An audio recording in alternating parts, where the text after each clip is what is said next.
وداعيا إلى الله بإذنه وسراجا منيرا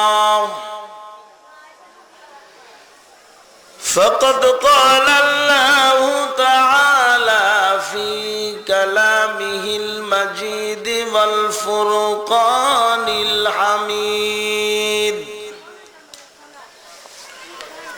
بسم الله الرحمن الرحيم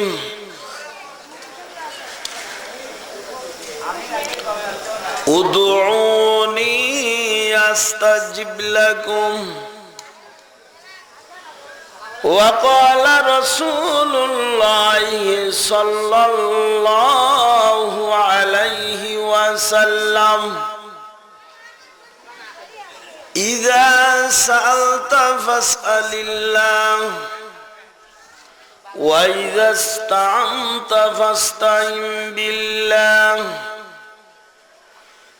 صدق الله مولانا العظيم وصدق رسوله النبي الكريم ونحن على ذلك من الشاهدين والشاكرين সকলে বলুন والحمد لله رب العالمين إن الله وملائكته يصلون على النبي يا أيها الذين آمنوا صلوا عليه وسلموا تسليما সকলে আমার সাথে সাথে জবান খুলে বলুন اللهم صل على محمد وعلى آل محمد كما صليت على إبراهيم وعلى آل إبراهيم إنك حميد مجيد اللهم بارك على محمد وعلى آل محمد كما باركت على إبراهيم وعلى آل إبراهيم إنك حميد مجيد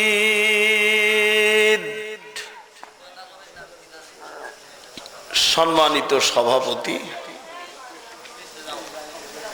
প্রধান অতিথি সহ বিশেষ অতিথিবৃন্দ মোহতারাম হযরত উলামায়ে কেরাম সম্মানিত সুধী মণ্ডলী পর্দার অন্তর আড়ালের সম্মানিতা মোহতারিমা মা ও বোনেরা মহান মাবুদের দরবারে শুকরিয়া জ্ঞাপন করি যে মহান মাবুদ আমাদেরকে অত্যন্ত আপনজন মনে করে নিজের মনে করে হরিরামপুর গোপীনাথপুর তারতিলুল কোরআন হাফিজিয়া কাউমিয়া মাদ্রাসা কর্তৃক আয়োজিত আজকের এই দিনী আলোচনা মজমায় অংশগ্রহণ করালেন সে মহান আল্লাহর দরবারে শুকরিয়া জ্ঞাপন করে আমরা বলি আলহামদুলিল্লাহ। অসংখ্য অগণিত দরুদ ও সালাম বর্ষিত হোক বিশ্ব মানবতার মহান মুক্তির সনদ সাইয়্যিদুল মুরসালিন খাতিমুল আম্বিয়া জনাবে মুহাম্মদুর রাসূলুল্লাহ সাল্লাল্লাহু আলাইহি ওয়াসাল্লামের উপর সকলে বলি আল্লাহুম্মা আমিন।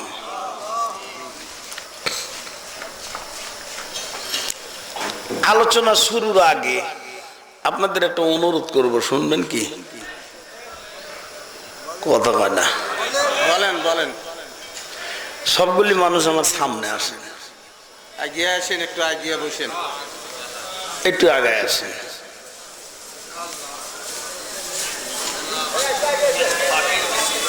আসুন, একটু আগে আসুন। জাহিদে একটু বসেন। অলসতা ছেড়ে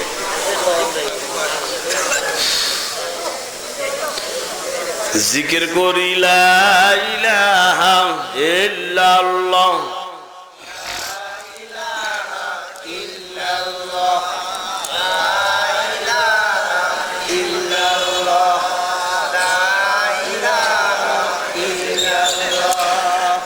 লা ইলাহা ইল্লাল্লাহু মুহাম্মাদুর রাসূলুল্লাহ সাল্লাল্লাহু আলাইহি ওয়াসাল্লাম।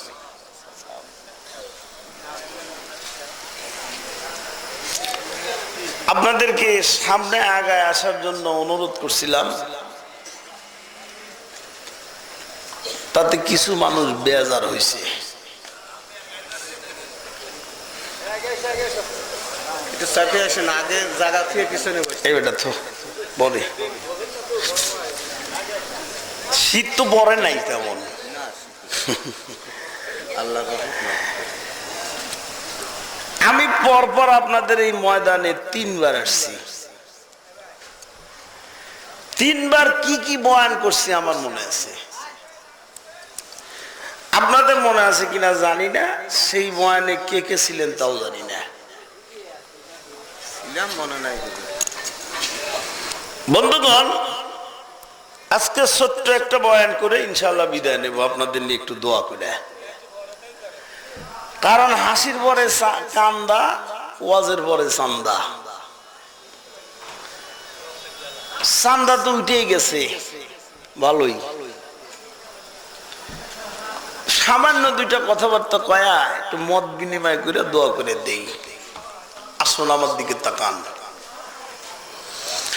বন্ধুগণ, এটা হলো কোরআনের মাহফিল। কিসের মাহফিল? কোরআনের মাহফিল। জামিউল ইলমি ফিল কুরআনিল হাকিম তাকাসুর আনহু ইমামু রিজালিন। ইমাম আবু হানিফা রাহমাতুল্লাহ আলাইহি লিখছেন, আল্লাহ রাব্বুল আলামিন আমাদেরকে 2টা মহামূল্যবান নিয়ামত দিয়েছেন। কয়টা? 2টা। জোরে কোন কয়টা? 2টা। 1 নম্বরে কার কথা বলবো আর 2 নম্বরে কার কথা বলবো আমি দিশাহারা হয়ে যাই এই কথাটা বলতে। কিন্তু ইমাম আবু হানিফা রাহমাতুল্লাহ আলাইহি যেইভাবে বলছেন আমি সেইভাবেই বলছি। ইমাম আবু হানিফা রাহমাতুল্লাহ আলাইহি তিনি কোরআনের কথা আগে উল্লেখ করছেন। 1 নম্বর হলো কোরআন। 1 নম্বর কোরআন। 2 নম্বর বলবো না, 2 নম্বর বলা যাবে না। এখানে বলতে হবে 1 নম্বর হলো কোরআন, আর একটা হলো মুহাম্মদুর রাসূলুল্লাহ। এই 2টা নিয়ামত আল্লাহ পাক আমাদেরকে দিয়েছেন। কি বলেন, ঠিক না? কিছু কথা বলবো ইনশাআল্লাহ, চেষ্টা করব গুরুত্বপূর্ণ কিছু তথ্য আপনাদের দেওয়ার। বর্তমান বাংলাদেশে ওয়াজ নাই, আওয়াজ আছে, খালি আওয়াজ, বুঝি না কিছু। যে আওয়াজ দেয় তাতে কি বলে বক্তাই মনে হয় বোঝে কি না বোঝে আমি বুঝি না।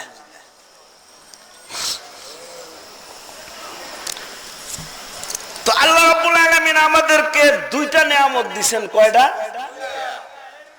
এক দুই কিন্তু বলতেছি না। একটা হলো পবিত্র কোরআন, আর একটা হলো মুহাম্মদুর রাসূলুল্লাহ। এই কোরআন যতদিন আছে ততদিন পর্যন্ত নতুন কোন সংবিধানের প্রয়োজন নাই মুসলমানের, মানুষের।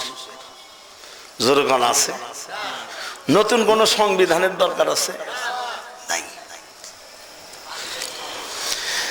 যেই ব্যক্তির প্রয়োজন যখন তিনি জন্মগ্রহণ করছিলেন তখনও ছিল, এখনো আছে, ইসরাফিল আলাইহিস সালাম সিঙ্গার ফুৎকার দেওয়া পর্যন্ত থাকবে। শুধু তাই না, কিয়ামতের দিন, শুধু কিয়ামতের দিন না, কবরেও তার প্রয়োজন থাকবে, মুসলমানের পরকালেও তার প্রয়োজন থাকবে, কিয়ামতের দিনও তার প্রয়োজন থাকবে। বলেন তো তিনি কে? মুহাম্মদুর রাসূলুল্লাহ। কথা বুঝতে পারছি? ক্লিয়ার? জামিউল ইলমি ফিল কুরআনিল হাকিম তাকাসুর আনহু ইমামু রিজালিন। ভাই, কোরআনের মর্যাদা কোরআনের কাছে, আর আমার নবীর মর্যাদা আমার নবীর কাছে। আল্লাহর পরে যেই ব্যক্তির মর্যাদা তিনি হলেন মুহাম্মদুর রাসূলুল্লাহ। ঠিক কথা কোন? ঠিক। এটা হলো আল্লাহর কথা। কার কথা? আল্লাহর কথা। পৃথিবীর যত ধর্মগ্রন্থ থেকে শুরু করে মানব রচিত গ্রন্থ আছে, কিতাবাদি আছে, সব কিতাবের ঊর্ধ্বে স্থান হলো পবিত্র কোরআনের।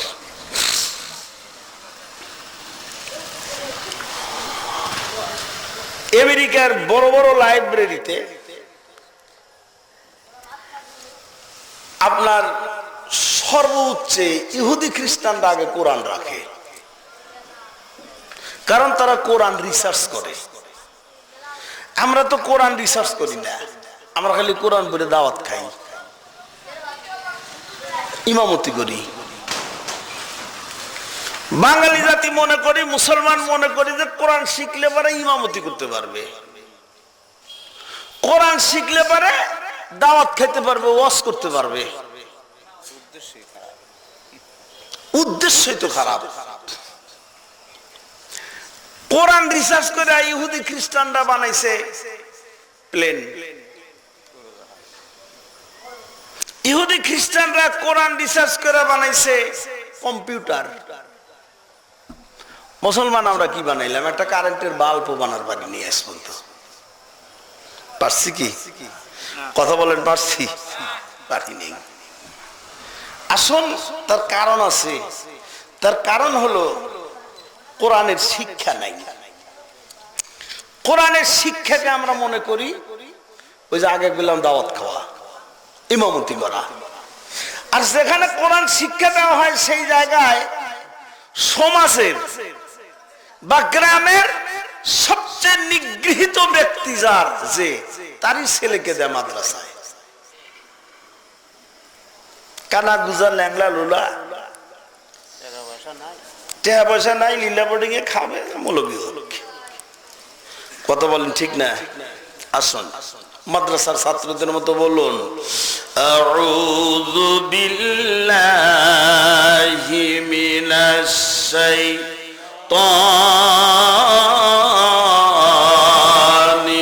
রাজিম, বিসমিল্লাহির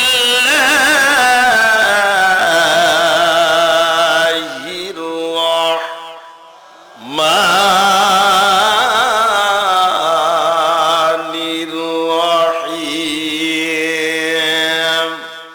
আলিফ লাম মিম,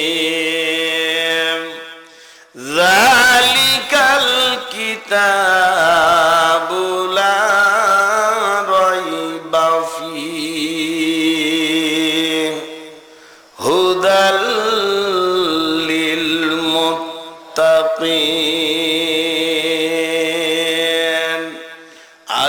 আল্লাযীনা ইউমিনুনা বিল গায়বি ওয়া ইউকিমুনাস সালাতা ওয়া মিম্মা রাযাকনাহুম ইউনফিকুন।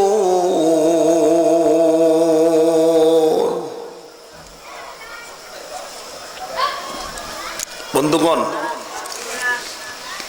কোরআন এক মহাসমুদ্র, যার কোনো তলা নাই, যার কোনো কুল কিনারা নাই। উত্তর পারের খবর নাই, দক্ষিণ পারের কিনারা নাই। কোরআন এমন এক মহাসমুদ্র। বন্ধুগণ,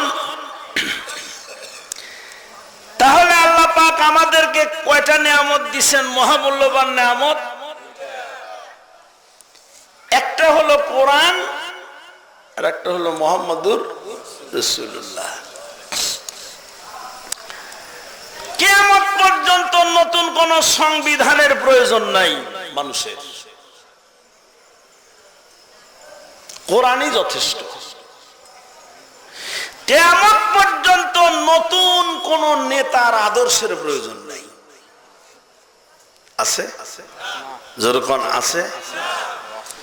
সংবিধান কি আমাদের? একটু জোরে কইতে হবে। সংবিধানের নাম কি? সংবিধানের নাম। আর আদর্শবান নেতা আমাদেরকে মুহাম্মদুর রাসূলুল্লাহ।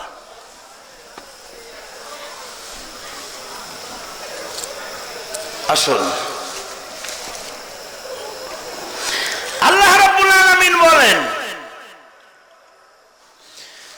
ফাইম্মা ইয়াতিয়ান্নাকুম মিন্নি হুদান ফামান তাবিয়া হুদায়া ফালা খাউফুন আলাইহিম ওয়ালা হুম ইয়াহজানুন।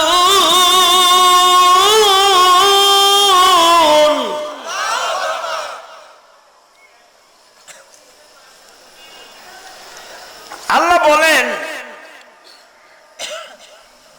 তোমাদেরকে দিলাম সংবিধান, পবিত্র কোরআন। কি? এই সংবিধান তোমাদের মানতে হবে। যদি সংবিধান মানতে পারো রাসূলের আদর্শ মোতাবেক, তাহলে বেহেশতি মানুষ বেহেশতে আসতে পারবা। তোমাদের কোনো ভয়ও থাকবে না, চিন্তাও থাকবে না। কোন সুবহানাল্লাহ। আরেকটু জোরে কোন সুবহানাল্লাহ। সংবিধানের নাম কি? জোরে বলতে হবে। নাম কি? আল্লাহর কোরআন। এটা হলো মুসলমান জাতির, বিশ্ব মানবতার জন্য সংবিধান। কোরআন আসছে গোটা পৃথিবীকে শান্তির নিবাস বানানোর জন্য। কথা ঠিক? একমত তো আপনারা সব? মুহাম্মদুর রাসূলুল্লাহ সাল্লাল্লাহু আলাইহি ওয়াসাল্লাম পবিত্র কোরআন দিয়ে গোটা পৃথিবীকে শান্তির নিবাস বানিয়েছিলেন।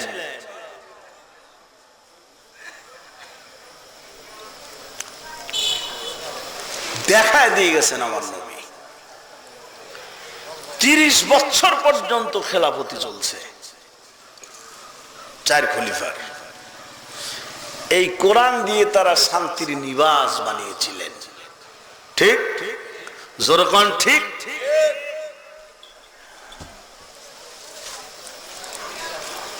বন্ধুগণ,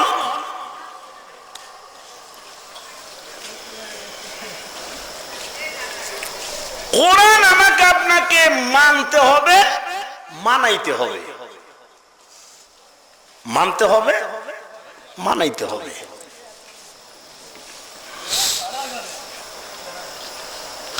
যদি না মানি, না মানাই, তাহলে ক্ষতি কি? দেখেন, হযরত দাউদ আলাইহিস সালামের জামানায় মাছ খাওয়া নিষিদ্ধ ছিল শনিবারে। কোরআন শরীফ এটা আছে না নাই? আলেম ওলামা ভাইরা কোন আছে না নাই? শনিবারের দিন মাছ খাওয়া হারাম ছিল, নিষিদ্ধ ছিল।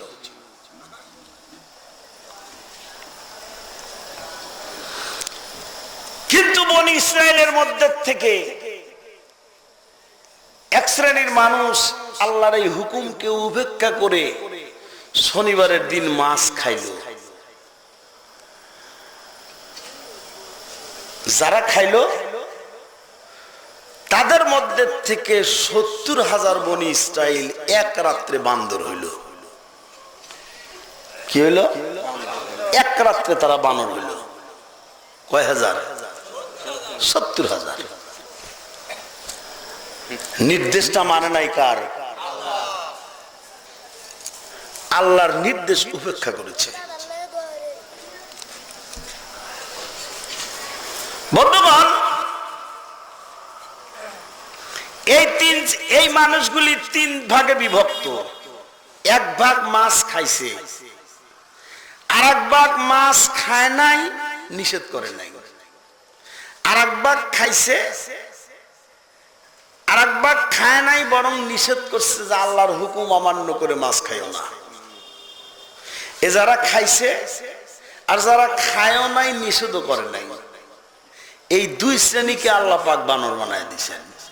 তাহলে বোঝা গেল অন্যায় যে করে, আল্লাহর কোরআন যে মানে না আর মানার থেকে যাকে বিরত রাখে না, উভয় সমান দোষী। কথা ঠিক? যেরকম ঠিক। তাহলে কোরআন আমাকে মানতে হবে, আমাকে আপনাকে আর একজনকে মানাইতে হবে। বন্ধুরা আমার, আল্লাহ বলেন উদউনি আস্তাজিব লাকুম, তোমরা আমার কাছে দোয়া করো, আমি তোমাদের দোয়া কবুল করব। কার কথা? ওয়াদাটা কার? তোমরা আমার কাছে দোয়া করো, আমি তোমাদের দোয়া কবুল করব। ওয়াদা দিছে আল্লাহ। আল্লাহ কি ওয়াদা ভঙ্গ করে? জোরকন করে? আমার আল্লাহ তো সেই আল্লাহ না ওয়াদা দিয়ে ওয়াদা ভঙ্গ করবে। আল্লাহ অন্য জায়গায় বলেন ইন্নাল্লাহ লা তুখলিফুল মিআদ, নিশ্চয়ই আমি আল্লাহ ভঙ্গ করি না অঙ্গীকার। যেরকম সুবহানাল্লাহ, আল্লাহ অঙ্গীকার ভঙ্গ করে? বেস্তিরা বেহেশতে যাবে, একজন আর একজনকে বলবে দেখ তো ঠিক আছে না সবকিছু। আল্লাহ কোরআনে বলছে, রসুল হাদিসে বলছে, আলেমরা ওয়াজ করছে, বেস্তে এই পাওয়া যাবে, সেই পাওয়া যাবে, ইত্যাদি ইত্যাদি। দেখতে এগুলো ঠিক আছে কিনা আগে ঘুরে ঘুরে দেখবে। দেখে একজন আর একজনকে বলবে না রে ঠিকই আছে, আল্লাহ অঙ্গীকার ভঙ্গ করেন না। কোন সুবহানাল্লাহ, আর একটু জোরে কোন সুবহানাল্লাহ।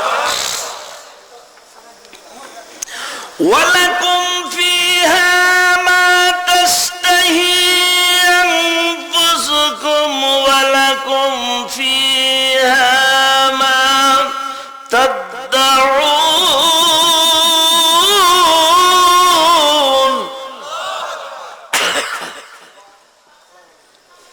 বেহেশতের মধ্যে আপনারা যখন যাবেন, কোন আমিন, আমরা যখন যাব, কোথায় যাব? তো ইনশাল্লাহ আমরাই তো যাব।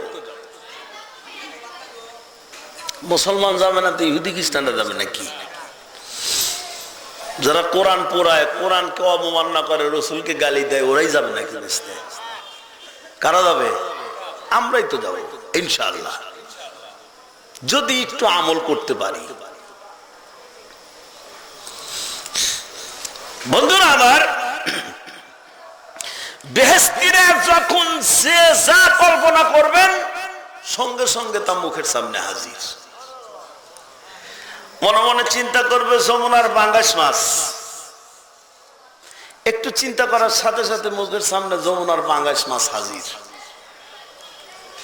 মনে মনে কল্পনা করবে পদ্মার ইলিশ মাছ, সঙ্গে সঙ্গে ভুনা করা পদ্মার ইলিশ মাছ মুখের সামনে হাজির। একটু সুবহানাল্লাহ কইলেন না? মনে মনে চিন্তা করবে চাপাই নবাবগঞ্জের ফজলিয়াম, সাথে সাথে মুখের সামনে হাজির। সুবহানাল্লাহ। হাদিস শরীফে আসছে এক একটা বেহেশতি আমের মধ্যে 7 থেকে 11 রকমের স্বাদ পাওয়া যাবে। কয় রকম? 7 থেকে 11 রকম। বলবেন হুজুর একটা আমে এত স্বাদ কেমনে হয়? ও ভাই দুনিয়ার আমেই তো 3 রকমের স্বাদ। কথা ঠিক না? জোরে কম ঠিক না? শোষার নিচে একরকম, মাঝখানে আর এক রকম, আইটের কাছে আর এক রকম। কথা ঠিক? জোরে কম ঠিক?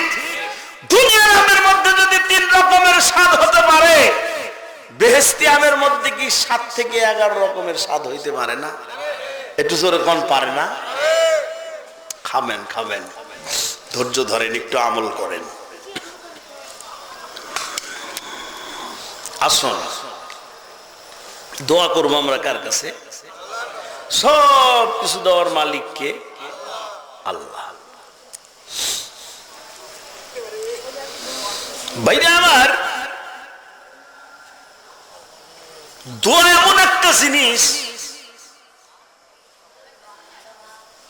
পৃথিবীতে অতীতে কিছু মানুষ ছিল, বর্তমানেও আছে, ভবিষ্যতেও থাকবে, তাদের মুখ দিয়ে দোয়া করতে দেরি হয় কিন্তু কবুল হইতে দেরি হয় না। ছিল না অতীতে এরকম মানুষ? বর্তমানে আছে না? ভবিষ্যতেও থাকবে এগুলো মানুষ। তবে এগুলো মানুষকে চেনা বড় কঠিন, চেনা যায় না।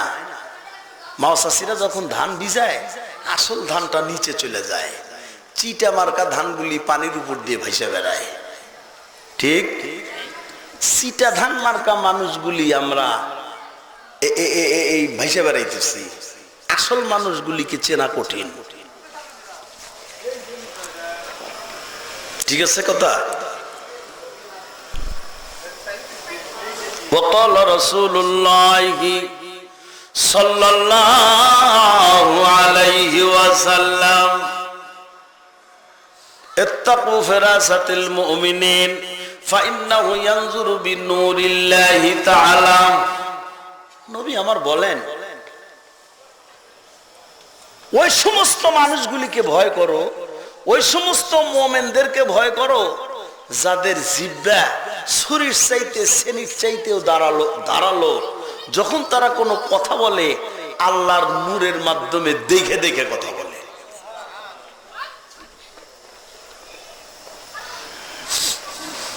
বাহ্যিক চক্ষু যখন তারা বন্ধ করে দেয় রে ভাই, বাহ্যিক চক্ষু বন্ধ করে যখন এই মানুষগুলি অন্তরের চক্ষু দিয়ে তাকায়, অন্তরের চক্ষু দিয়ে তাকানোর সঙ্গে সঙ্গে বাবা বিশ্বভূমণ্ডল সৌরজগৎ সহ গোটা পৃথিবীটা তাদের ডাইন হাতের তালুর মধ্যে ভাইসা ওঠে।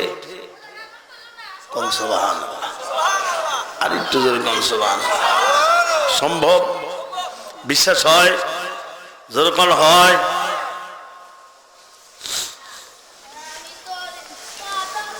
তাহলে চাইতে হবে কার কাছে ভাই?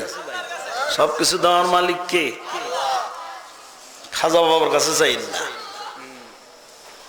পীর মুর্শিদ ওলামা একরামের কাছে যায় দোয়া চাইতে পারেন, কিন্তু দেওয়ার মালিক, একটু জোরে কোন, দেওয়ার মালিক আল্লাহ। আমার দিকে তাকান, খলিফাতুল মুসলিমিন হযরত ওমর রাদিয়াল্লাহু তাআলা আনহু মুসলিম রাষ্ট্রের রাষ্ট্রপ্রধান ছিলেন না? জোরে কোন ছিলেন না? মুসলিম রাষ্ট্রের রাষ্ট্রপ্রধান। মুসলমানের সন্তানরা বিশ্বাস করে না। কবি নজরুল লিখছেন, নহিক মোরা ভোগ বিলাসের শাহাদাত ছিল কাম্য মদের, ভিখারির বেশে খলিফা যাদের শাসন করিলেন আধা জাহান, তারা এখন ঘুমায় বিভোর, তাই বাহিরে বয়েছে ঝড় তুফান, ঘুমায় কাজা করেছি ফজর, তখনও জাগিনি যখনই জোহর, হেলায় খেলায় কাটিলাম আসর, মাগরিবে আজ শুনি আজান, এর সাথে শামিল হও জামাতে আছে স্থান ও বাজিছে দামামা বাধরে মামা শির উঁচু করি মুসলমান দাওয়াত এসেছে নয়া জামানায় ভাঙ্গা কেল্লায় ওরে নিশান। বর্তমান বিশ্বের অর্ধেক শাসন করেছেন হযরত ওমর। কবি নজরুল লিখছেন, ভাই বাংলাদেশের মুসলমানের সন্তানরা বিশ্বাস করে না। কথা ঠিক, জোরকন ঠিক। খেয়াল করেন, হযরত ওমর কিন্তু মুসলিম রাষ্ট্রের রাষ্ট্রপ্রধান, অপর দিক দিয়ে তিনি মসজিদে নববী হুজুর সাল্লাল্লাহু আলাইহি ওয়াসাল্লামের অ্যাসেম্বলি হলের ইমাম। একদিক দিয়ে মুসলিম রাষ্ট্রের রাষ্ট্রপ্রধান, অপর দিক দিয়ে তিনি মসজিদে নববীর ইমাম। কি জন্য? রসুল হাদিসে বলছেন, ওয়াকালা রাসূলুল্লাহ সাল্লাল্লাহু আলাইহি ওয়াসাল্লাম আদ-দীন ওয়াল মুলকু তামামান, রাষ্ট্র এবং ধর্ম দুটি হলো যমজ সন্তান। ইসলামী লয়ের মধ্যে আছে যে ব্যক্তি মুসলিম রাষ্ট্রের রাষ্ট্রপ্রধান হবেন, ওই ব্যক্তির ওই রাষ্ট্রের রাজধানীর বড় মসজিদের ইমাম হতে হবে। এটা হলো ইসলামী ল। আর আমরা করি কি? মুসলমান করে কি? যে ব্যক্তি মুসলিম রাষ্ট্রের রাষ্ট্রপ্রধান হবে, ওই ব্যক্তি ওই রাষ্ট্রের বড় মসজিদের ইমাম হতে হবে। আমাকে বর্তমান প্রধানমন্ত্রী কি বাইতুল মুকাররমে দাঁড় করানো যাবে? জোরে কয় না। এরা আগে যিনি ছিলেন যাবে? বর্তমান প্রেসিডেন্ট যিনি আছেন ওনাকে দাঁড় করানো যাবে? আগে যিনারা ছিলেন,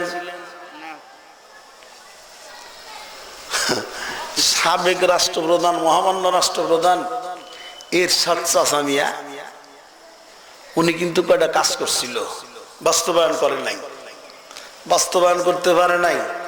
এক নম্বর, রাষ্ট্র ধর্ম ইসলাম এই ব্যক্তিটাই প্রথম করছে। রাষ্ট্র ধর্ম জানিয়া বর্তমানে খুব চিল্লাপালা হইল কিছুদিন।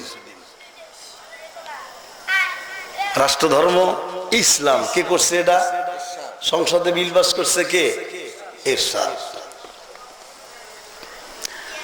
দুই নম্বর, সপ্তাহের শুক্রবারে ছুটির দিন ঘোষণা করছেন এরশাদ। সত্য কথাটা বলছি আমি, কয়েন না যে হুজুর আবার জাতীয় পার্টি করেন নাই। সত্য কথাটা বলছি। তিন নম্বর, জাতীয় সংসদে কোরআন তেলাওয়াত এবং আজানের ব্যবস্থা রেডিও টেলিভিশনে করছেন মাননীয় মরহুম রাষ্ট্রপ্রধান এরশাদ। বুঝতে পারছেন? বুঝতে পারছেন? মসজিদ মাদ্রাসার কারেন্ট বিল সব মাফ করে দিছিল সাবেক রাষ্ট্রপ্রধান এরশাদ। তো যাই হোক, রাষ্ট্র ধর্ম ইসলাম এটা রাষ্ট্রীয়ভাবে ঘোষণা দিয়েছিলেন কে? বাস্তবায়ন হয় নাই, বাস্তবায়ন হতে দেয় নাই বা হয় নাই। আমার দিকে দেখেন, খুব খেয়াল করেন, ভালো করে বোঝার চেষ্টা করেন বাবা ও আমার বন্ধুগণ। নবী আমার বলেন, আদ-দীন ওয়াল মুলকু তামামান, রাষ্ট্র এবং ধর্ম দুটি হলো যমজ সন্তান। ইসলামী লয়ের মধ্যে আছে যে ব্যক্তি মুসলিম রাষ্ট্রের রাষ্ট্রপ্রধান হবেন, ওই ব্যক্তি ওই রাষ্ট্রের রাজধানীর বড় মসজিদের ইমাম হতে হবে। ও আমার বন্ধুগণ, যেমন ছিলেন হযরত ওমর, একদিক দিয়ে মুসলিম রাষ্ট্রের রাষ্ট্রপ্রধান, অপর দিক দিয়ে তিনি ছিলেন মসজিদে নববী হুজুর সাল্লাল্লাহু আলাইহি ওয়াসাল্লামের অ্যাসেম্বলি হলের ইমাম। নবী ইসলামিক রিপাবলিক অফ মদিনার প্রেসিডেন্ট ছিলেন না? ইসলামিক রিপাবলিক অফ মদিনার প্রেসিডেন্ট আমার নবী ছিলেন। মুসলমানের সন্তানরা বিশ্বাস করে না। খ্রিস্টানের পোলা মিস্টার হিট্টি লিখছে, মুহাম্মদ রাসূলুল্লাহ সাল্লাল্লাহু আলাইহি ওয়াসাল্লাম was not a mere prophet and a simply religious leader, but also a prominent politician and first president of Islamic Republic of Medina. Mister Hittite লিখছেন মোহাম্মদ রাসূলুল্লাহ সাল্লাল্লাহু আলাইহি ওয়াসাল্লাম তিনি শুধু একজন ধর্মীয় নেতা ছিলেন না, তিনি ছিলেন বিশ্বের একজন অপ্রতিদ্বন্দ্বী রাজনৈতিকবিদ। একটু সুবহানাল্লাহ কইলেন না? অপ্রতিদ্বন্দ্বী রাজনীতিবিদ ছিলেন আমার নবী। আমার নবীর প্রতিদ্বন্দ্বিতা হিসেবে কেউ রাজনীতি করতে পারবে? প্রতিদ্বন্দ্বী হিসেবে নবীর সাথে রাজনীতি করতে করে পারবে কেউ? বন্ধুরা আমার, একটা first president of Islamic republic of Medina, তিনি ছিলেন ইসলামিক রিপাবলিক অফ মদিনার প্রথম রাষ্ট্রপ্রধান। নবীর সংবিধানের নাম কি ছিল ভাই? একটু জোরে কয় না, আর একটু জোরে করলে ভালো হয়। ও মিয়া, জানেন কি, কোরআন সম্বন্ধে যাদের জ্ঞান নাই, মুসলমান হিসেবে নবীর আদর্শ যার মধ্যে নাই, ওই ব্যক্তির রাজনীতি করার কোনো অধিকার নাই।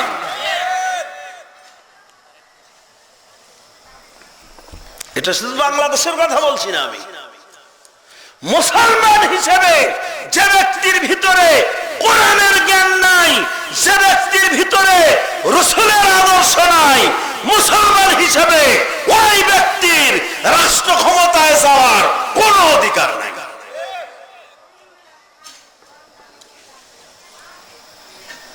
শুধু দেশের কথা, বাংলাদেশের কথা বলছি না, বাংলার নেতা খোতাদের কথা বলছি না, সারা বিশ্বের মুসলমানদেরকে বলছি।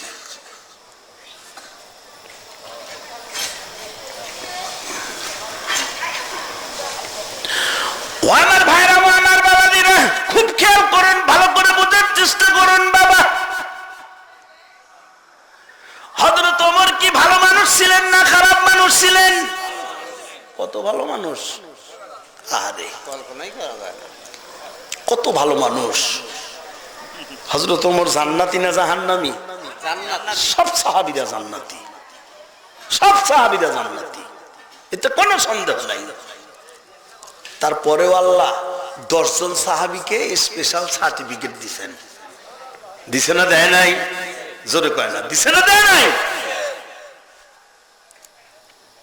স্পেশাল ভাবে সার্টিফিকেট দিছে আল্লাহ জান্নাতের। এই 10 জন সাহাবীদের মধ্যে জান্নাতের সার্টিফিকেট পাওয়া 10 জন সাহাবীদের মধ্যে 2 নম্বরে হযরত ওমর, 1 নম্বর আবু বকর সিদ্দিক, 2 নম্বর হযরত ওমর।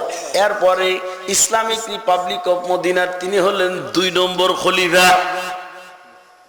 মসজিদে নববী হুজুর সাল্লাল্লাহু আলাইহি ওয়াসাল্লামের অ্যাসেম্বলি হলের ইমাম হযরত ওমরের ব্যাপারে আমার নবী বলেন, লাউ কানা মিন বাদি নাবিয়্যান লাকানা ওমর, আনা খাতামান নাবিয়্যিনা লা নাবিয়্যা বাদি। নবী আমার বলেন, আমি শেষ নবী, আমার পরে কোন নবী রাসূল দুনিয়াতে আসবে না। আমার পরে যদি দুনিয়াতে কোন নবী রাসূল আসতো, হযরত ওমর নবী হইতো। কি কইছে কথা? কে? আল্লাহ। আমার নবী বলছেন, নবী বলছেন আমি শেষ নবী, আমার পরে নবী রাসূল আসবেন না। যদি আসতো তাহলে হযরত ওমর নবী হইতো। হযরত ওমরের মধ্যে নবী হওয়ার যোগ্যতা আছে।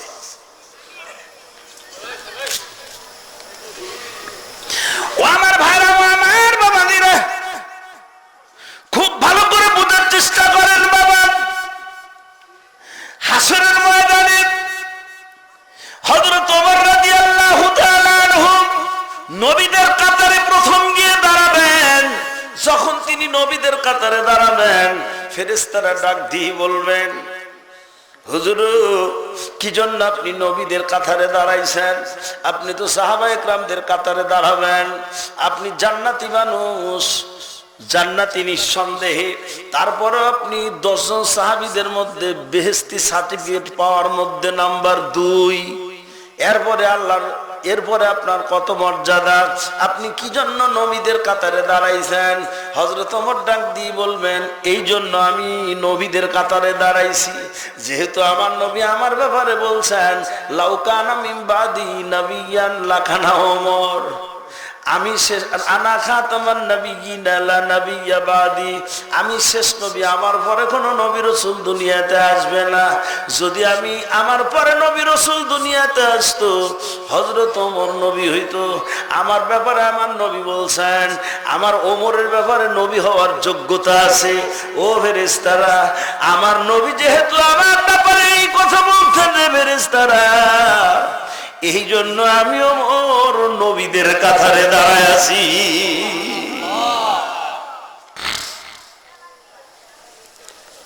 এই টিস্যু পেপার আনো, tissue tissue tissue tissue paper আছে না? এজন্য নবীদের কাতারে দাঁড়াচ্ছি আমি। হযরত ওমর কিয়ামতের দিনেই কথা বলবেন। আরে দাম কম না বেশি? জোরে কয় না। দাম কম না বেশি? ও মুসলমান ভাইরা, খুব ভালো করে বোঝার চেষ্টা করেন। সেই হযরত ওমর রব্বুল আলামিনের কাছে দোয়া করে, আল্লাহুম্মা রযুকনা শাহাদাতান ফি সাবিলিক ওয়াজআল মাউতানা ফি বালাদি রাসূলিক। আল্লাহুম্মা রযুকনা শাহাদাতান ফি সাবিলিক ওয়াজআল মাউতানা ফি বালাদি রাসূলিক। আল্লাহ, আমাকে শাহাদাতের মওত দিও। কি চাইছে? জান্নাতি না জাহান্নামী? হযরত ওমর কত গুণ কইলাম, বলছি না বলি নাই? তারপরে সে কিসের মওত চায়? কিসের মওত চায়? শাহাদাতের মওত চায়। আল্লাহু আকবার, আল্লাহু আকবার। হযরত ওমর শাহাদাতের মওত চায়। সুবহানাল্লাহ। তাহলে শাহাদাতের মওতের মধ্যে কি আছে ভাই? কি স্বাদ লুকায় আছে, কি মর্যাদা লুকায় আছে, বুঝতে হবে তো। আল্লাহ রাব্বুল আলামিন বলেন, ওয়ালা তাকুলু লিমান ইউকতালু ফি সাবিলিল্লাহি আমওয়াত,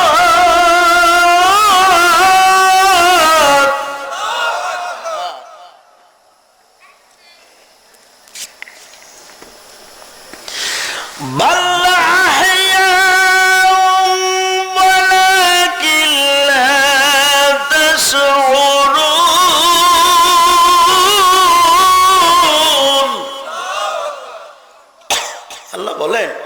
আমার রাস্তায় যারা জীবন দেয়, আমার রাস্তায় যারা শহীদ হয়, তাদেরকে তোমরা মৃত্যু বলিও না, বরং তারা জিন্দা। তারা কি? জোরে কোন কি? জিন্দা।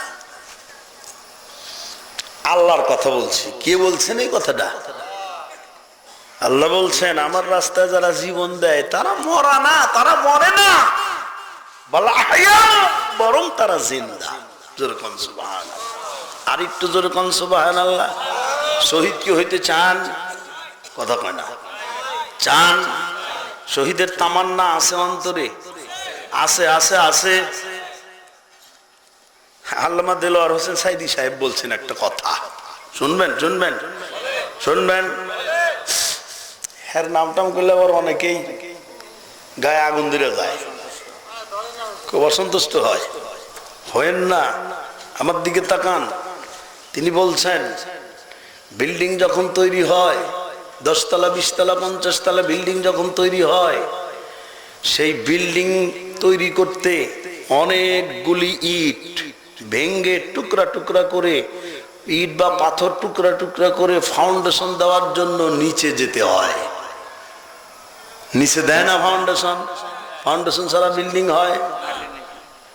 এই পাথরগুলি ইটগুলি যদি বলতো না আমরা মাটির নিচে যাব না, আমরা উপরে থাকবো, আমাদের গায়েও বারঝাড়ের লোম লাগুক, বিল্ডিং হইতো? যেরকম হইতো? সারা পৃথিবীর যে অবস্থা, বর্তমান বিশ্বের যে অবস্থা, মুসলমানদেরকে যেইভাবে জুলুম অত্যাচার নির্যাতন শুরু হয়ে গেছে, কোরআনকে যেভাবে মান অপমান করা হচ্ছে, রসুলকে যেরকম মান অপমান করা শুরু হচ্ছে, বাইরে আমার ইটের মতো ভেঙ্গে টুকরা টুকরা হয়ে জমিনের নিচে না যাওয়া পর্যন্ত যেমন বিল্ডিং এর ছাদ তৈরি হয় না, ওই রকম আমার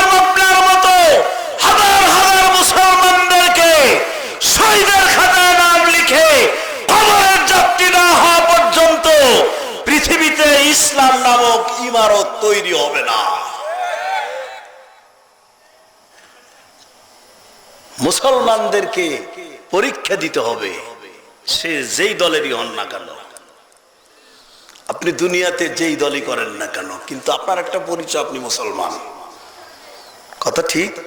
জোরে কোন ঠিক? এখন আপনি আওয়ামী লীগ করেন, বিএনপি করেন, জাতীয় পার্টি করেন, জামাত ইসলাম করেন, চরমনাই করেন, যেই মনাই করেন, যাই করেন না কেন, আমরা জাতি কি, আমাদের তো একটা পরিচয় আছে, কি? মুসলমান। এক মুসলমানের রক্ত আর এক মুসলমানের কাছে আমানত।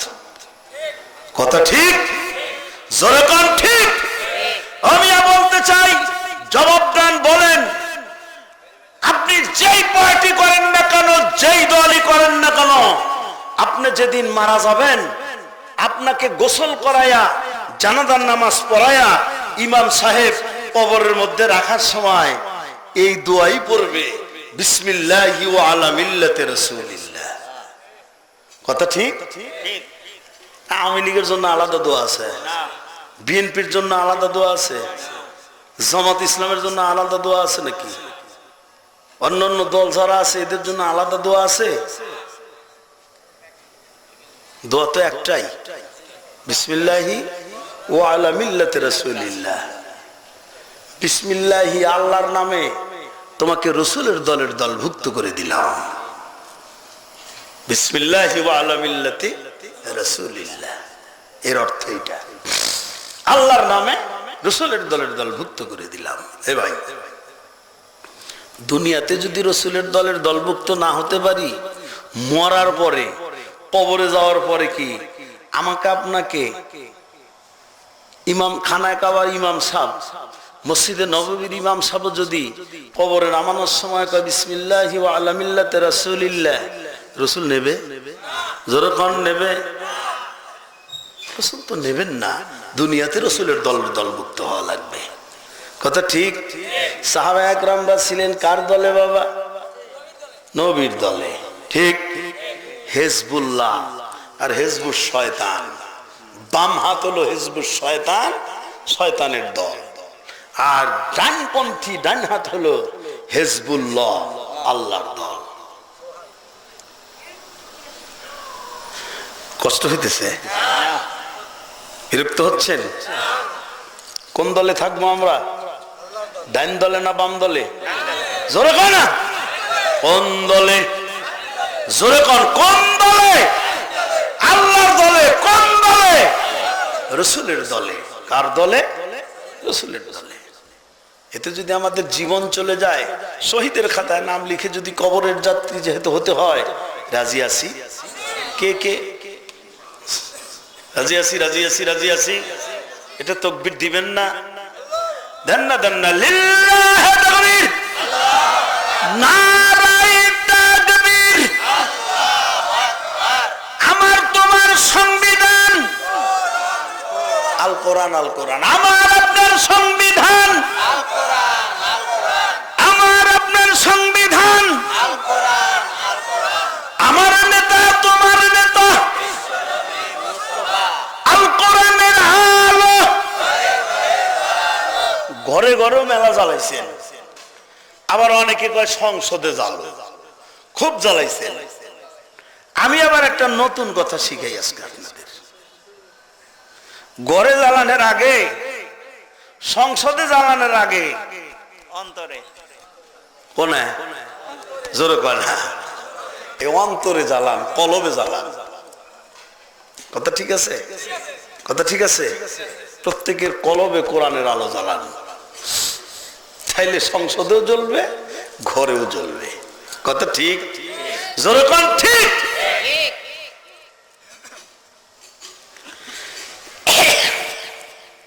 দল হবে কয়টা? জোরে কোন?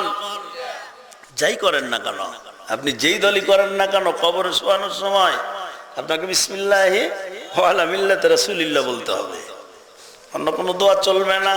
ও আমার ভাইজানেরা, ও আমার বাবাজিরা, খুব খেয়াল করেন, আমার নবীর দলভুক্ত হওয়ার জন্য এবং শহীদের খাতায় নাম লিখে কবরের যাত্রী হওয়ার জন্য পাগল হয়ে গেছেন পাগল হয়ে গেছেন আব্দুল উজ্জা।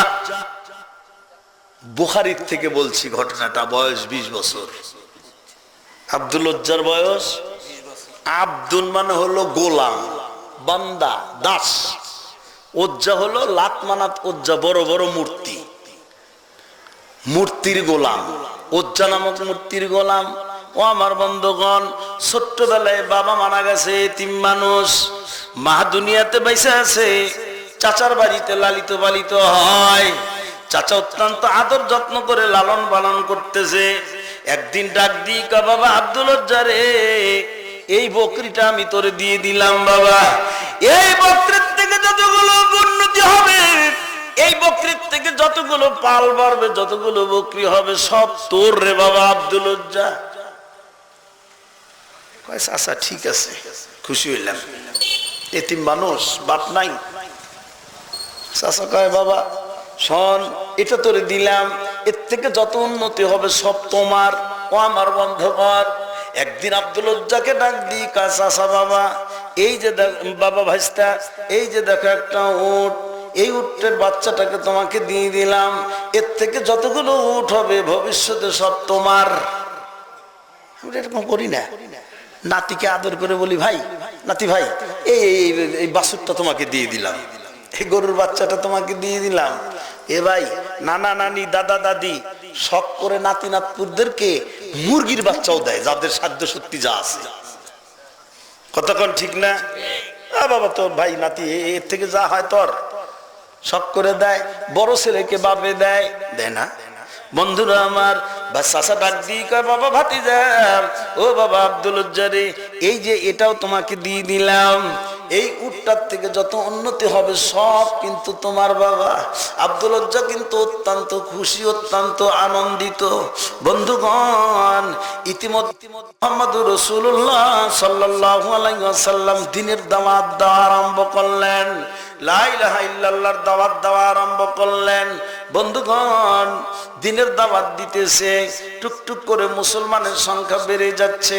আবু জেহেল, উতবা, সাইবা প্রমুখ বড় বড় ইসলাম, বড় বড় নেতারা, বড় বড় কাফের নেতারা সিদ্ধান্ত নিল, মোহাম্মদ তো দিনে দিনে আস্তে আস্তে কালেমার দাওয়াত বেড়েই চালাইতেছে, কি করা যায়? সিদ্ধান্ত নাও। দারুন নদওয়া নামক বৈঠকখানার মধ্যে সিদ্ধান্ত নিল আবু জেহেল, কোন সিদ্ধান্ত আমি মানি না। আজকের রাতে আমি প্রত্যেকটা গোত্রের থেকে 2 জন করে যুবক চাই, প্রত্যেকটা যুবকদের নেতৃত্ব আমি আবু জেহেল দেব। রাত্রে মুহাম্মাদের ঘরটা ঘেরাও করে রাখবো।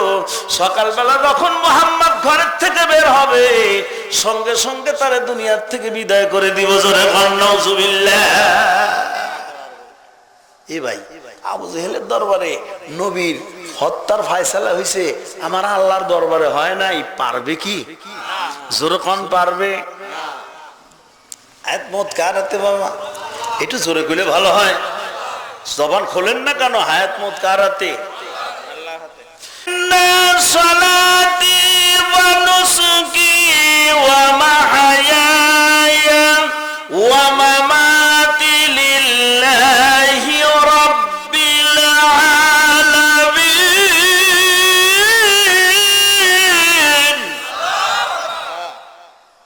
আমার হায়াত, আমার মওত, আমার ইবাদত বন্দেগী যা আছে সব কার জন্য বাবা? একটু জোরে কোন। ইউযাব্বিহুনা আবনাআকুম ওয়া ইস্তাহয়ুনা নিসাআকুম। ফেরাউন ঘোষণা দিল, ছেলেগুলিকে হত্যা করো, মেয়েগুলিকে জীবিত রাখো।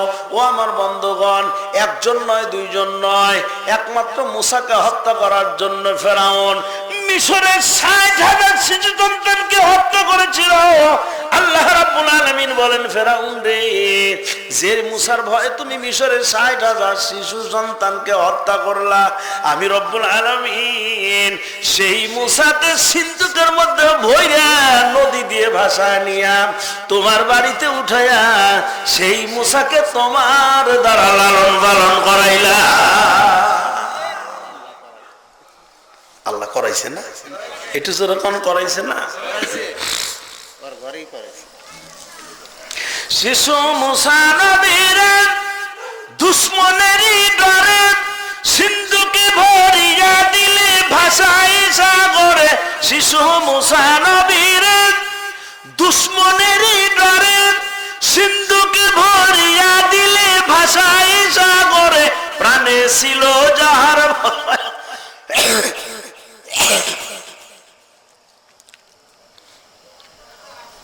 শিশু মুসা নবীর দুশ্মনেরই ডরে সিন্ধুকে ভরিয়া দিলে ভাষায় সাগরে প্রাণে ছিল যাহার ভয় সেথায় পেল যে আশ্রয় দুশ্মনেরই হাতে তাহার বাঁচাইলে প্রাণ।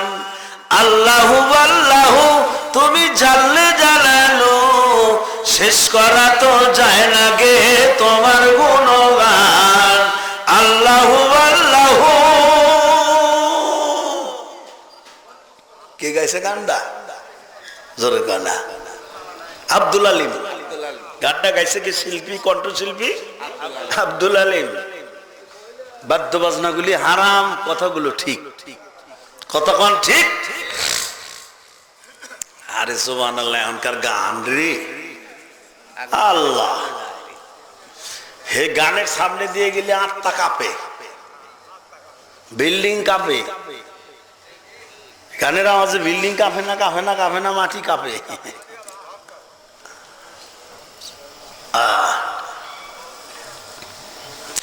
ও আমার ভাই জানেরা, ও আমার বাবা দিরা, নবী আমার ঘরের মধ্যে শুয়ে আছেন।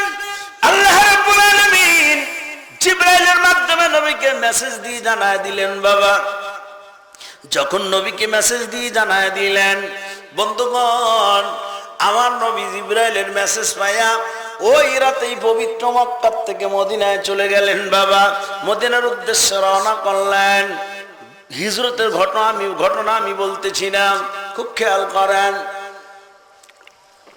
নবী কিন্তু চলে গেছেন বাবা 3 দিন পর্যন্ত গায়ের শহরের মধ্যে পলায় থেকে আমার নবী পবিত্র মদিনা মুনাওয়ারার উদ্দেশ্যে চলে গেলেন। ভাই আব্দুল উজ্জা মনে বড় আফসোস, চাচাকে ডাক দিয়ে কয়, চাচা মুহাম্মদুর রাসূলুল্লাহ লোকটা আপনার কাছে কেমন মনে হয়? চাচা কয়, চুপচাপ থাকেন, কথা কয় না। চাচা কয়, খুব ভালো মানুষ, মোহাম্মদ খুব ভালো মানুষ। কয় চাচা আমি তো আপনার অপেক্ষায় ছিলাম, তা নবী হিজরত করে চলে গেছে মদিনায়। ও চাচা, নবীর কাছে কালেমা পড়ে 2 চাচা বেস্তে একসাথে মুসলমান হব চিন্তা করছিলাম, আপনি আগে যাবেন, আমি আপনার পিছে পিছে যাব। চাচা কয়, বাবা আব্দুল উজ্জা যা বললি একবারই বললি, মোহাম্মদ ভালো মানুষ স্বীকার করলাম, কিন্তু তার দলের দলভুক্ত আমি হব না।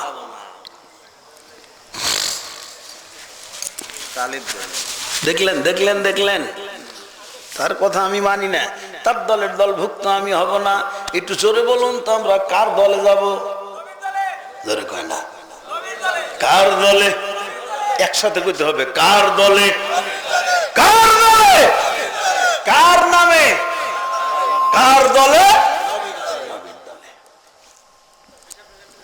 আসুন, আব্দুল উজ্জার চাচা কিন্তু নবীর দলের দলভুক্ত হবে না। আব্দুল উজ্জা টপ টপ করে চোখ দিয়ে পানি ছেড়ে কেঁদে কেঁদে ডাক দিয়ে কয়, চাচা দেন, যাই বলেন না কেন আপনি না গেলে কি হবে? আপনি কিন্তু আমাকে ঠেকাইতে পারবেন না, আমি কিন্তু চলে যাব নবীর কাছে। নবীর কাছে গিয়ে কালেমা পড়ে মুসলমান হয়ে নবীর দলের দলভুক্ত হয়ে যাব। ও আমার বন্ধুরা, বা আমার বাবাজিরা, ভালো করে খেয়াল করুন বাবা, ভালো করে বোঝার চেষ্টা করুন। চাচা আব্দুল উজ্জাকে ডাক দিয়ে কয়, এ বেটা আব্দুল উজ্জা রে, তুই কি ইসলাম গ্রহণের পরিণাম কি জানিস? ফলাফল কি হবে তা কি জানিস? কি হবে চাচা? কয় উট কিন্তু ছেড়ে দিতে হবে। চাচা ছেড়ে দিলাম। কি কইছে? জোর কয় না, ছেড়ে দিলাম। আমি নবীর দলে যেতে চাই। কার দলে যাবে? আহারে, দুম্বা বলে যে ছেড়ে দিতে হবে না। আব্দুল উজ্জা তোর কি মনে আছে? চিন্তার কোনো কারণ নেই।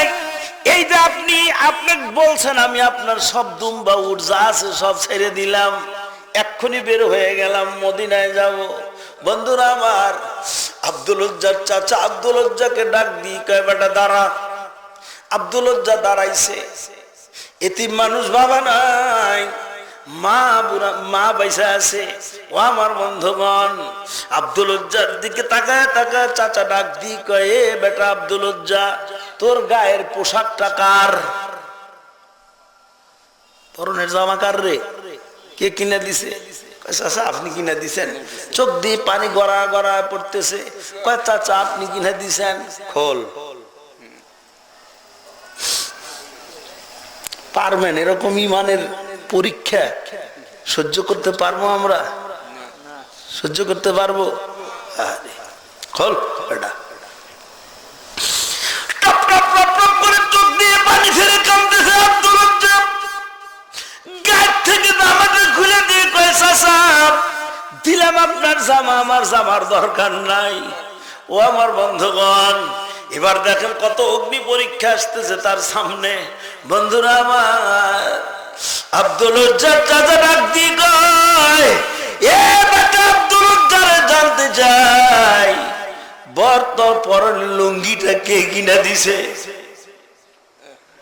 আব্দুল লজ্জা কিন্তু আর সহ্য করতে পারে না, চোখ দিয়ে পানি ভরে গাল দিয়ে বাবা নিচের দিকে পড়তেছে।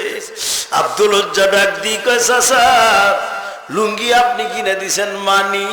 তাই বলে কি কন? কয় খোল,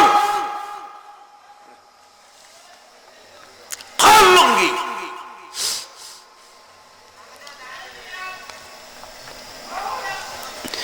20 বছর বয়সের যুবক আব্দুল লজ্জা চোখের পানি ধরে রাখতে পারে না, কেমনে চাচার সামনে লুঙ্গিটা খুলবে?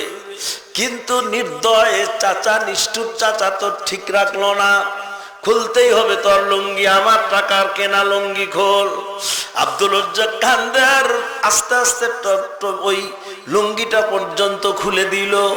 দুইটা হাত দিয়ে নিজের ইজ্জতটা কোনো মতে ঢাকছে, নিজের ইজ্জতটা কোনো মতে ঢাইকা পাগলের মতো বাড়ির দিকে রওনা দিছে।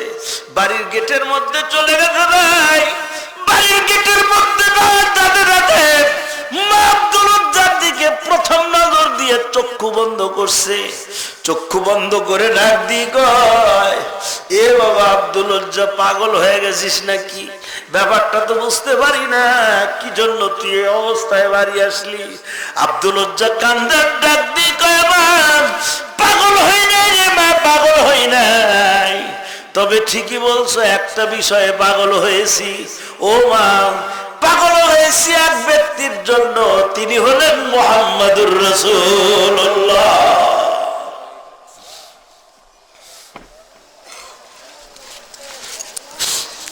কার জন্য পাগল হয়েছে ভাই? পারবেন পারবেন এরকম পরীক্ষা দিতে পারবেন? কথা কয় না, কিন্তু রেডি হতে হবে, পরীক্ষা আসতে পারে, টিকে থাকতে হবে পরীক্ষায়। মনে রাখবেন, ইমানের পরীক্ষা যদি আসে ভাই, ইমানটা ছাইড়া দিয়ে যদি জীবন নিয়ে বাইসে থাকেন, তাহলে আপনার দাম শুয়ার কুত্তার চেয়ে অনেক কম। আর ইমানের অগ্নি পরীক্ষা যদি আসে, আমি আপনি যদি ইমান নিয়ে টিকে থাকতে পারি, জীবনটা দিয়ে দেই, ও বন্ধুগণ, আমার নবী বলেন, তাহলে তোমার দাম ফেরেশতাদের চেয়েও অনেক বেশি।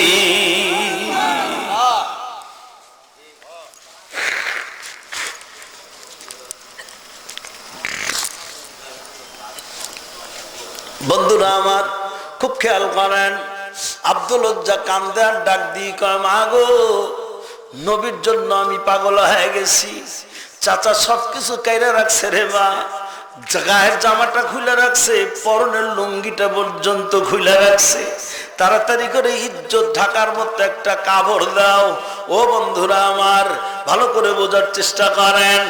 মা তাড়াতাড়ি করে একটা কম্বল টান দিয়ে ছিঁড়ে এক টুকরা কম্বল পরিধান করার জন্য দিল বাবা।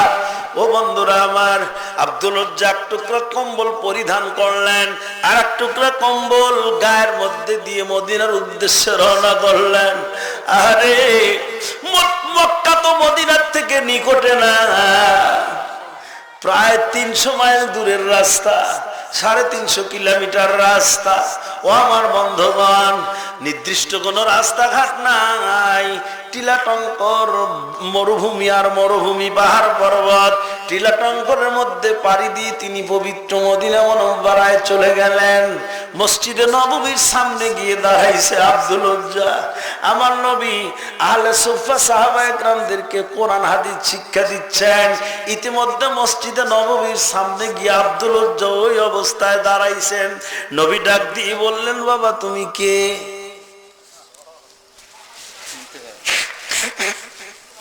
আরে তুমি কয়, বাবা তুমি কে? হুজুর আমি আব্দুল উজ্জা। কোথার থেকে আসছো বাবা? হুজুর মক্কা থেকে আসছি। কি জন্য আসছো? হুজুর কালেমা পড়ে আপনার দলের দলভুক্ত হওয়ার জন্য আসছি। সম্পূর্ণ ঘটনা তিনি ভেঙ্গে বললেন, তাতার দুর্ব্যবহারের কথা সব ঘটনা আমার নবীর কাছে আলোচনা করলেন। আমার নবী ডাক দিয়ে বললেন, বাবা আয় কালেমা পড়। বাবা আব্দুল উজ্জা কালেমা পড়ে মুসলমান হয়ে গেল। আমার নবী ডাক দিয়ে বললেন, এ বাবা আজকের থেকে তুই আব্দুল উজ্জা নয়, আজকের থেকে তুমি, তোমার নাম হলো আব্দুল্লাহ।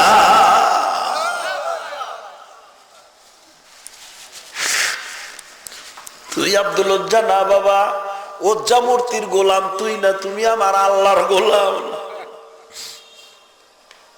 তুমি আমার আল্লাহর গোলাম। তুই আজকের থেকে আমার আল্লাহর গোলাম, আজকের থেকে তোমার নাম আব্দুল্লাহ। এ বাবা তুমি এখানেই থাকবা, মসজিদে নববীতে আহলে সুফফা সাহাবায়ে কেরামদের সাথে থাকবা। ও আমার বন্ধুগণ, আহলে সুফফা সাহাবা কাদেরকে বলা হয়? তাদের কোনো বাড়ি ঘর ছিল না, বিবি বাল বাচ্চা কিচ্ছু ছিল না। মসজিদে নববীতে একদল সাহাবী সব সময় থাকতেন। আমার নবীর জন্য যে সমস্ত হাদিয়া তোহফা আসতো, ওই হাদিয়া তোহফা খায়া তারা জীবন ধারণ করতেন। এদেরকে বলা হয় আহলে সুফফা। ও আমার বন্ধুগণ, নবী বললেন, তুমি আজকের থেকে আহলে সুফফা সাহাবায়ে কেরামদের দলের দলভুক্ত হয়ে গেলা। বন্ধুরা আমার, আব্দুল উজ্জা কোরআন শরীফ পড়ে জোরে জোরে আওয়াজ দিয়া। আহলে সুফফা সাহাবায়ে কেরামরা নবীর কাছে নালিশ দেয়, হুজুর আব্দুল্লাহ জোরে জোরে কোরআন শরীফ পড়ে, আমাদের খুব ডিস্টার্ব হয়, খুব সমস্যা হয়। আমার নবী টপ টপ করে চোখ দিয়ে পানি ছেড়ে কেঁদে দিলেন। আব্দুল্লাহর চেহারার দিকে তাকায় তাকায় ওই সমস্ত আহলে সুফফা সাহাবায়ে কেরামদেরকে ডাক দিয়ে বললেন, এ বাবা সাহাবায়ে কেরামেরা, আব্দুল্লাহর ব্যাপারে কোন নালিশ দিস না, আব্দুল্লাহকে জোরে জোরে কোরআন শরীফ তিলাওয়াত করতে দে। জোরে জোরে কোরআন শরীফ তিলাওয়াত করে ওর বুকের বেদনা দূর করতে দে, ওর বুকের ব্যথা দূর করতে দে, ওর মনের ধাপ মিটাইতে দে রে বাবা সাহাবায়ে কেরামেরা।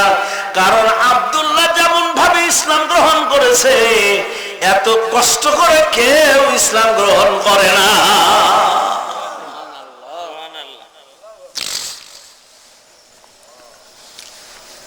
দে বাবা দে, পড়তে থাক। ইতিমধ্যে তবুকের যুদ্ধের ঘোষণা হয়ে গেল। আল্লাহু আকবার। কোন যুদ্ধ বাবা? তাবুকের যুদ্ধ। হযরত ওমর শহীদ হতে চায়, মনে আছে? জোরে কয় না, মনে আছে? এত কিছু হওয়ার পরেও সে শাহাদতের মওত চায়। শাহাদতের ইন্টারেস্ট কি? দোয়া করে, আল্লাহুম্মা রযুকনা শাহাদাতান ফি সাবিলিক ওয়াজআল মাউতানা ফি বালাদি রাসূলিক। দুইটা দোয়া হযরত ওমর বেশি বেশি করে করতেন। এক নম্বর দোয়া করতেন, আল্লাহ মেহেরবানি করে তুমি আমাকে শাহাদতের মওত দিও। দুই নম্বর তিনি দোয়া করতেন, আল্লাহ আমার কবরটা যেন তোমার নবীর শহর মদিনায় হয়।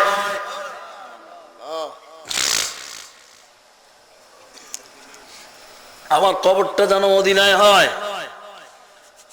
হযরত ওমরের দোয়া আল্লাহ কবুল করছে। হযরত সাল্লাল্লাহু আলাইহি সাল্লামের বাম পাশে শুয়ে আছে। ঠিক না, ঠিক না বাবা? হযরত আবু বকর সিদ্দিক ডান পাশে, হযরত ওমর বাম পাশে। আল্লাহু আকবার। ও আমার ভাইরা, ও আমার বোনেরা,